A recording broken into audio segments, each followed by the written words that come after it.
ನೀನು ನನ್ನನ್ನು ಮರೆತಿರಬಹುದು, ಆದರೆ ನಾನು ನಿನ್ನನ್ನು ಮರೆತಿಲ್ಲ.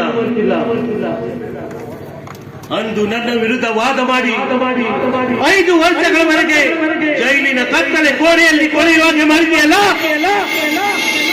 ಅದಕ್ಕೆ ಪ್ರತಿಕಾರವನ್ನು ಸಾಧಿಸಲಿಕ್ಕೆ ಇವತ್ತು ನಾನು ಜೈಲಿನಿಂದ ಬಿಡುಗಡೆಯಾಗಿ ಬಂದಿದ್ದೇನೆ. ಅವತ್ತು ನಾನು ಮಾಡಿದ್ದು ತಪ್ಪಾಯ್ತು.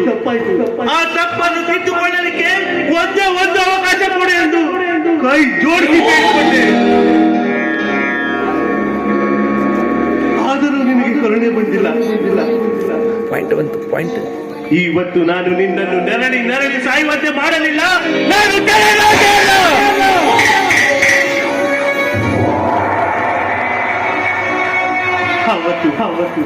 ನಾನು ಮಾಡಿದಂತೆ ಇವತ್ತು ನೀನು ನನ್ನ ಹತ್ರ ಅಂಜಲಾಸಬೇಕು, ಕೈ ಜೋಡಿಸಬೇಕು, ನನ್ನ ಕಾಲು ಇರಬೇಕು, ನಂತರ ನೆರಳಾಡಿ ಸಾಯಬೇಕು.